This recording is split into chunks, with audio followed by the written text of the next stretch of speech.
Hi guys, James at Rampant Lion Reviews again for you today with another beer review. For this one we are going to head over to Greece once again, and we've got yet another beer that I brought back from my trip over there. So for this one we're going to return to a brewery who you've seen me do a couple of reviews from, but they always do some pretty interesting beers. So for this one we're going to go to the island of Evia and we're revisiting the Septem Microbrewery. So this one is from their hobby series, which is their barrel aged series. There's some really good beers in that apparently. I picked up the barley wine because I'd never tried a Greek barley wine. This beer is called the Dilemma and it comes in at 10.4%, so it should be a bit of a beast. And as I say, I've enjoyed the other beers that I've had from Septem before, so hopefully this is a good one, and as always I hope you guys enjoy my take on this beer. So anyway, as is usual with my reviews then, I'll tell you a little bit about the brewery. If you want to get straight to the tasting, just fast forward. All the usual links are in the description below. That's the brewery website link to my future reviews that hopefully I can do from Septem. This is the last beer I'll review from them for a little while because it was the only one I was able to bring back. There's all the usual social media. If you want to see more beer reviews, do please consider subscribing to the channel. The whole channel of course has a geography based tagging system, so you can go into the home page and search for beer based on country, city, state, county, prefecture, whatever it is you're interested in. Do check out the playlists of beers from different countries. There is one there for all the Greek beers that I've reviewed for you. That's constantly being added to, and as always please do get in touch and let me know some of the other beers and breweries that you guys would like to see me review. It's always great to hear from you guys that are watching the videos, and the support that you show the channel is hugely appreciated. So anyway, to tell you a little bit about Septem Microbrewery then, onto my brewery notes. So as I've told you before, Septem Microbrewery is based in Orologio in the municipality of Kimi Alveri on the Greek island of Evia, and this of course is the island to the east of the peninsula where Athens is located. But the brewery was founded by chemist and oenologist, basically a winemaker, Sophocles Panayotou, along with his economist brother Georgios. So their first beer batch was produced in June of 2009, and over the last few years they've won numerous awards and medals, and they've also grown their brewery as well. They've got quite a modern facility if you look at the different kind of photos and things of it. It's actually a really impressive little brewery that they've put together. I tried one of their beers back in 2010, which was the Monday Pilsner if I remember correctly, and I was really excited about that because we were starting to get Greek craft beers, but then we just never saw anything from them for quite a long time, so that was a bit disappointing of course. But you know, Greece had those major kind of economic problems, so maybe that was the reason. But this brewery did manage to survive, and they've become really quite strong from it actually. But the word Septem that they use for their name comes from Latin. It means 7, and this number signifies creation in Christianity, and they say that this inspired them to create 7 beers, one named after each day. And of course they have expanded that since with their hobby series, which is their kind of barrel aging. But they've got a lot of different beers. They've actually got one called the 8th Day, which is a really nice IPA, and I really hope that I can review that for you at some point, because that was one of my favourite beers that I tried in the craft beer pubs in Greece. But they're a really interesting brewery, these guys, probably one of the better known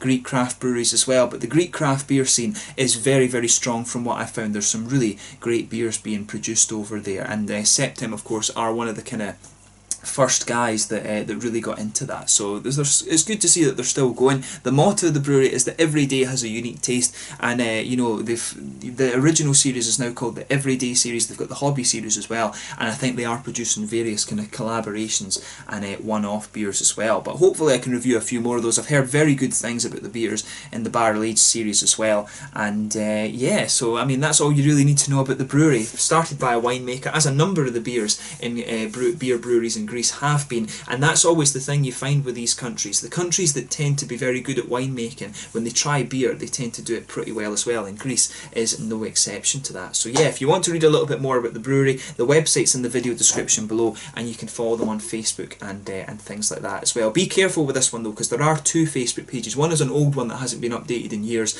and their current one is updated fairly regularly of course, so I'll try and make sure to put in the new one for you there. But yeah, nicely presented beer, this one. Their barrel aged series all has a very kind of similar style of artwork to this. They've got this sort of cardboardy type artwork on it, but nicely presented this one. There you can see the little top label, and of course I do like the sort of waxy bottle cap that they have on this one. There you can see the Septem 7 as well. But it says on the side here, the Hobby Hoppy series is Septem's project for creating exceptional one-off beers. By choosing some of the rarest and most aromatic hops, winemaker Sophocles Panayotou fulfills his passion and inspired brews while satisfying connoisseurs' passion for distinctive flavours. But yeah, it says on the side here, the hops in this one are Rakau and Waiti from New Zealand and Styrian Goldings from Slovenia. So should be, as I say, a really interesting beer, this one. This one is about a year old, which is what you want to have at least with a barley wine. Released in 2017. And it says it's best before the 31st of May 2020. 75 IBUs. But yeah, should be a really interesting beer, this. So without further ado, let's get it out and we'll get on with the tasting then. Yeah, just pull this little bit off. There we are. But yeah, as you can see, nice little bit of smoky opening on this one, and we'll get it out and into the glass. But yeah, I think this is going to be really nice. You can smell some of these lovely fruity notes off it. There's some peachy and kind of apricot-y notes coming out of this beer already as you open it up. But as you can see, there was a very thin, sort of very slightly beige head to this one, but it's just faded away to be a very, very thin kind of foamy layer. And as I say, there's a lot of dried fruit and peachy aromas just coming out of this one. It's quite pungent actually. But as you can see with this beer, it's poured on ice. It's actually like a really dark orange, kind of reddish orange colour, this one. I'm not even sure how you would really describe that colour exactly, but a really dark reddy orange colour. I'll just bring that right up to the camera so you can see. It really is very bright. If I bring the light down a little bit, maybe that helps. There you can see the colour of this beer now. But yeah, really nice looking beer, that, I have to say. Very pretty colour. But yeah, let's get that light back up. But yeah, you can see one or two big bubbles sticking towards the side of the glass, and a few little ones just heading up towards the surface there where that head used to be. You know, at 10.4%, when it comes to barley wines and barrel-aged beers, they do tend to lose their head a little bit. But yeah, it looks really nice, and kind of as you would expect for a barley wine. Barley wines can vary quite a little bit in colour, right enough. So there is a big range of colours you can get from these guys. But pretty much, you know, looks as it looks, you know, I don't know how you would say, it looks pretty much possible for a barley wine, if that makes sense. But let's have a look at the aroma and see how we get on then. So yeah, it's the aroma to this beer, the most abundant aroma is really like the dried fruits. The dried fruits are really prominent in this one. Yeah, so a lot of peachy and apricot notes. There's maybe a little touch of red fruit in there. There's a bit of a kind of figgy, almost raisiny note to it as well, but it's the peaches and apricots that are really jumping out of this beer. It's got that almost medicinal kind of cough syrupy quality to it.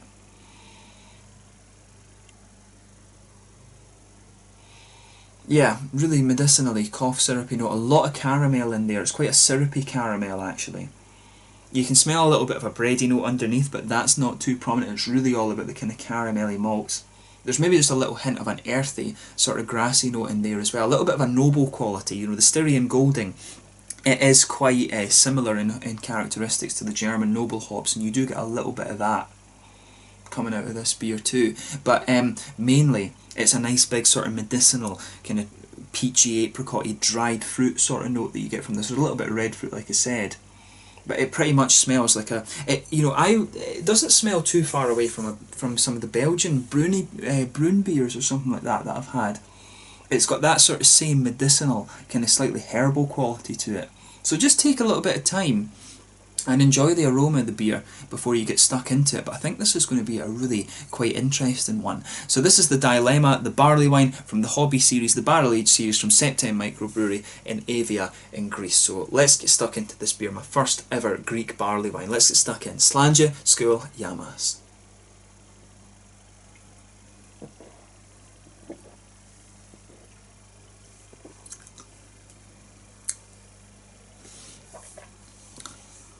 That's pretty nice.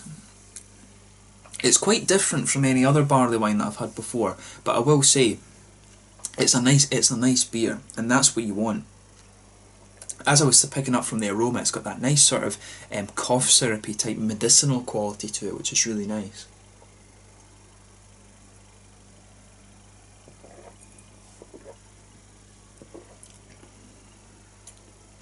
Yeah, I'll say straight away, I like this one.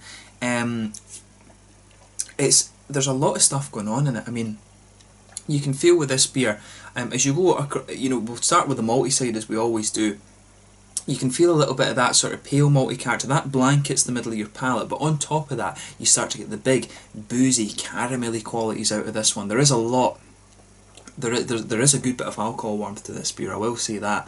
It's got that nice, big, syrupy caramel note to it. There's a little bit of a toasty quality to it as well, I would say.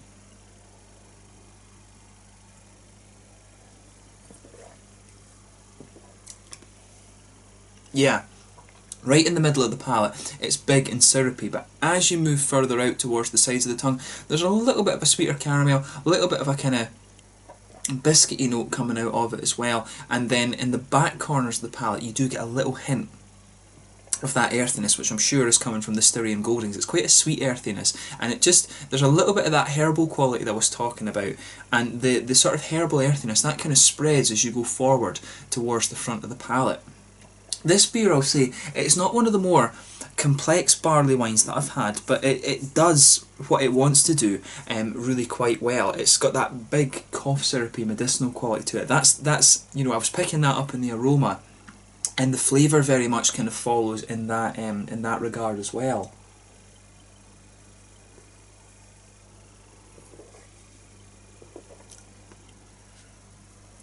But yeah, that's a nice beer, that. I said I wouldn't hesitate to drink this one again. I've heard that the stouts in their barrel aged series are really, really good, and this one makes me very curious about those. I would really love to try it. There is an element, if you go towards the front of the palate on this one, underneath all that malty quality that I was talking about, you can pick up that there is a little element of a woody note to this one. It maybe evolves to be a slightly more nutty thing, to be honest, as well. But there is a little element of a woody kind of quality to this beer, and that will be from the barrel aging, right enough. But the malt base is very kind of straight up. A lot of sweet caramel, a little toasty, like I was saying, and then it becomes a little bit more wafery or biscuity as you go out towards the sides of the tongue. As I say, that noble earthiness to this beer is there. It's got a little bit herbal as you come further forward, then round the very front curve of the tongue it's a bit lighter and grassy, and of course just behind the front curve of the palate there's that little oily bubble where those juicy, fruity esters start to come out of the beer. And that's where the fun with this one really kind of starts off.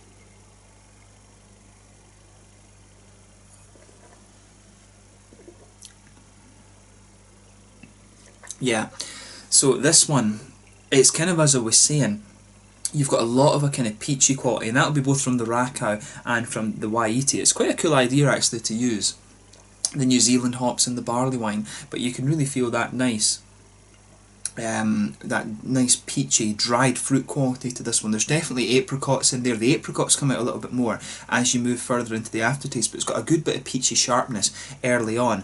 I think there's a little touch of a kind of red fruity note to this one as well. It's maybe just like a figgy or a fig or a kind of candied strawberry or something with this beer as well. But this beer really has that sort of sultana quality to it. There's a lot of nice kind of dried fruit notes to this one. As I say, it comes across as quite a medicinal beer, if that makes sense. It is really kind of cough syrupy medicinal, this one, but I do like what it's going for. It's quite different from the other barley wines that I've had before. It's not quite got the same.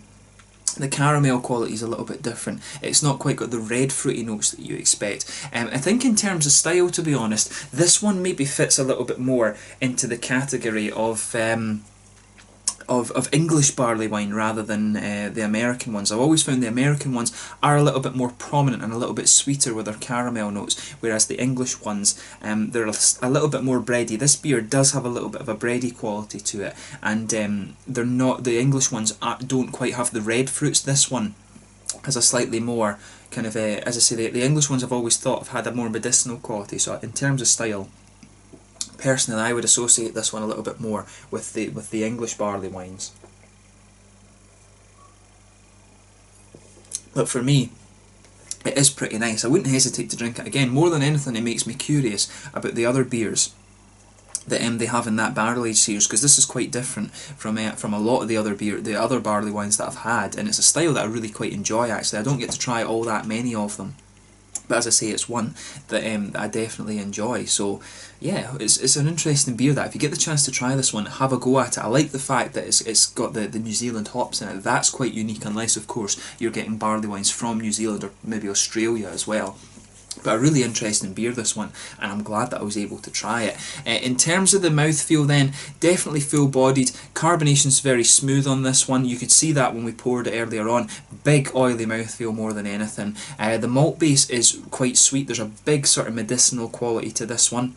Nice little bit of hoppy bitterness, some juicy fruits in there as well. It kind of has everything you'd expect. Style wise, it leans a bit more towards the English side of things, and the fruity characters. As you go into the aftertaste, it's the big sort of boozy caramel and some of the kind of, I would say, the sort of pineapple-y, apricot-y kind of notes that are coming off of this one, the peachy apricot notes. That's what really lingers into the aftertaste of this beer. But a really interesting one, and as I say, I'm glad that I was able to try this for you. So yeah, let's leave it at that for this one. A really interesting barley wine, big and medicinal, this one. So if that's your kind of thing, I think you really will enjoy this one, and I definitely want to try a few more beers from this kind of barrel aged series, if you like. So let's leave it at that for just now. So once again, thank you for watching my beer reviews. Until the next time, please like, subscribe, share, all the usual YouTube stuff. Let me know your own thoughts on this beer in the comment section below. Let me know what your favourite beers are from Septem Microbrewery as well. Do particularly let me know what beers I should try from that barrel aged series, and hopefully when I go back to Greece I can pick up a few more of those. But yeah, another really interesting beer from Greece. As I say, the Greeks are doing some pretty damn awesome stuff when it comes to craft beer. But yeah, make sure you check out this brewery, and thank you again for watching. So until the next time, slange you just now, make sure you check out my social media and stuff like that, and I will catch you guys later with more Greek beers. This was the Dilemma from the Barrel Age series at Septem Microbrewery on Evia in Greece. Lovely, lovely beer, and I'm glad I got to try this. Yamas.